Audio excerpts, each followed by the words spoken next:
Hello, आप सभी को नमस्कार और जोहार। मेरा नाम रंजीत महतो है और मैं अपना चैनल DIT डिवीज़न में आप सभी को स्वागत करता हूं। तो जैसे कि आज मैं कुछ ऐसे मुद्दों को लेकर के आया हूं और उस पर चर्चा करने वाला हूं, जो कि आपको यहां पर अब स्क्रीन में दिख रहा है कि मेक इन इंडिया प्रोग्राम कैसे सफल होगा। How will the make in India programme succeed.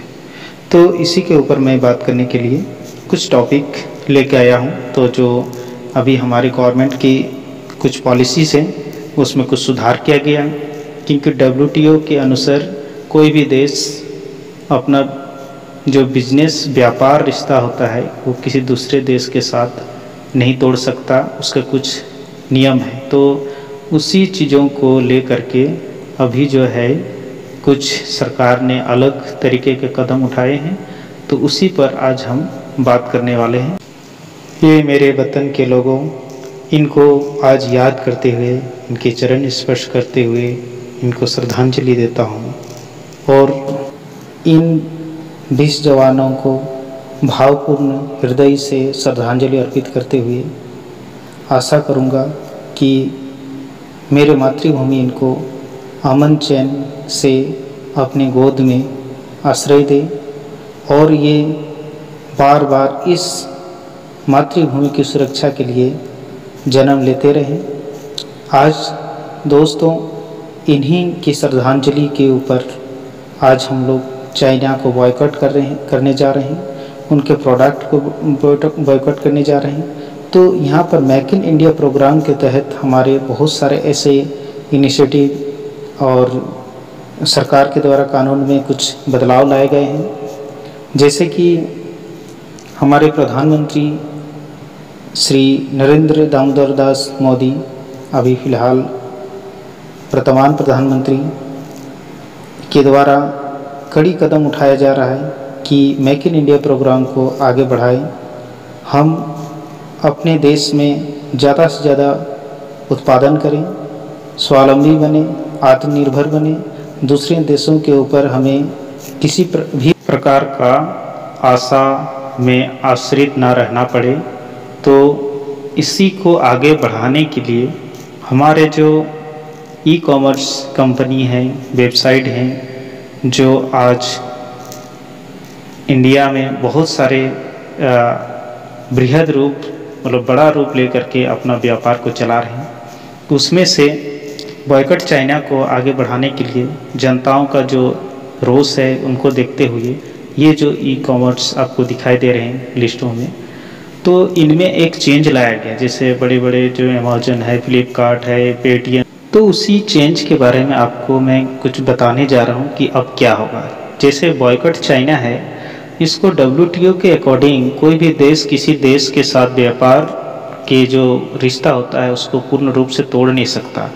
तो इसमें क्या किया गया कि ई-कॉमर्स कंपनियों को निर्देश दिया गया कि जितने भी ऑनलाइन मार्केट है उसमें वो शो करेंगे कि अमेज़न है, जैसे फ्लिपकार्ट है, पेटीएम है, ये सारे की ये प्रोडक्ट जो है कहाँ बना है, ठीक है, तो किस कंट्री से ये प्रोडक्ट बन के आया है।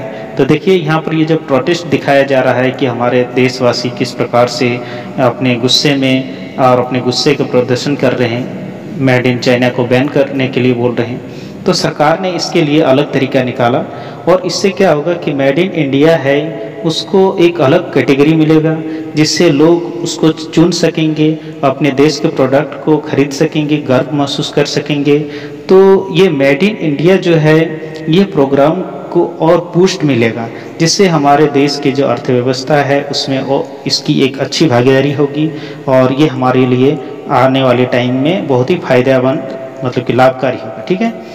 तो पेटीएम है, अमेज़न है, फ्लिपकार्ट, जितने भी ये ऑनलाइन मार्केट बड़े बड़े मार्केट हैं जो सेल करते हैं, उन्होंने इस सोच को, सरकार की इस सोच को स्वागत किया है। उन्होंने बोला है कि हम कुछ ही दिन में अपनी वेबसाइट में अपग्रेड करेंगे और अपडेट करके कस्टमर को हम प्रेजेंट करेंगे कि कौन सा प्रोडक्ट कहाँ से बन के आया है। तो हर प्रोडक्ट पर उसकी कंट्री ऑफ ओरिजिन जो है वो दिखेगा आपको।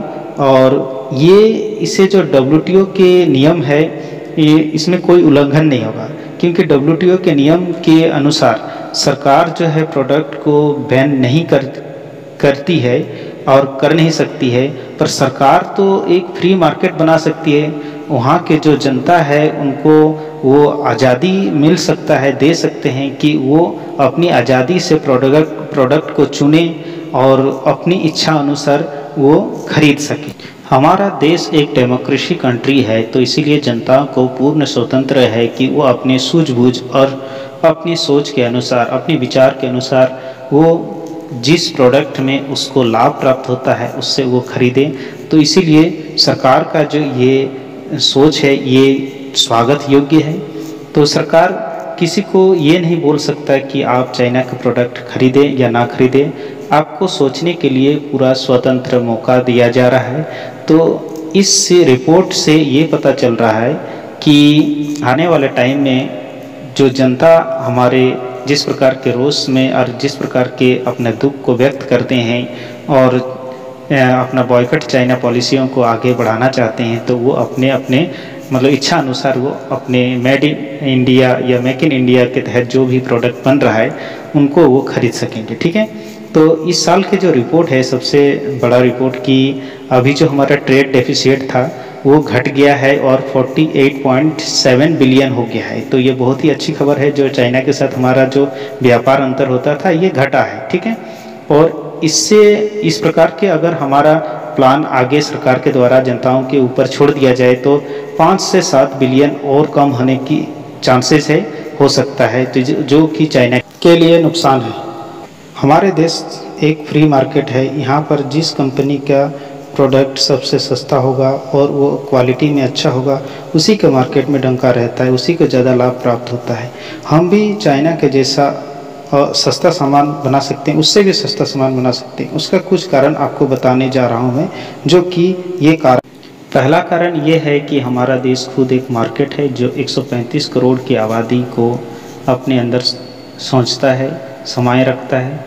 दूसरा है कि जहाँ आबादी अधिक है वहाँ डिमांड अधिक होता है, तो इसीलिए अगर हमारा देश में मेक इन इंडिया प्रोग्राम को और प्रोत्साहन मिलेगा तो यहाँ की कंपनी जो भी चीज़ बनाएंगे वो जनताओं तक अधिक से अधिक पहुँचा पाएंगे, तो वो हमारी अर्थव्यवस्था के लिए अच्छा है। ठीक है, तीसरा है अधिक प्रोडक्ट अगर बनेगा तो उसका कम दाम में उसको बेचा जा सकता है क्योंकि उसका प्रोडक्शन अधिक होगा। ठीक है, तो इसके लिए व्यापारियों को ज़्यादा नुकसान पहुंचेगा नहीं।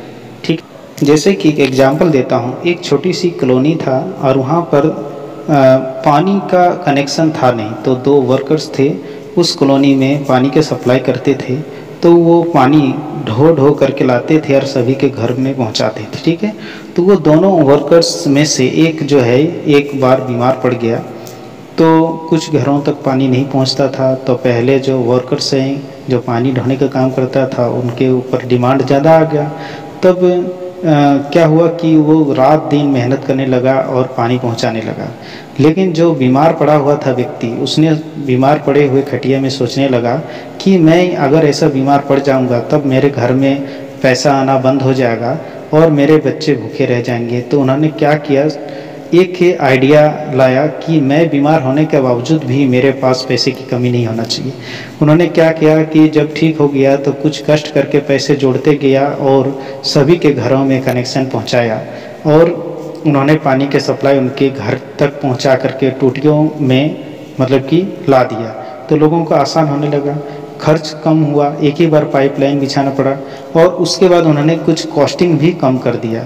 तो इससे क्या हुआ कि जो व्यक्ति ऑलरेडी काम कर रहा था और वो उस समय का मौका उठा रहा था और वो हर किसी के घर में उसको काम मिल रहा था, अब उसका काम समाप्त हो गया। तो इसी प्रकार से हमारे देश में जिस प्रकार से चाइना घुसा हुआ है उसको बंद करने के लिए अब सोचने का मौका है।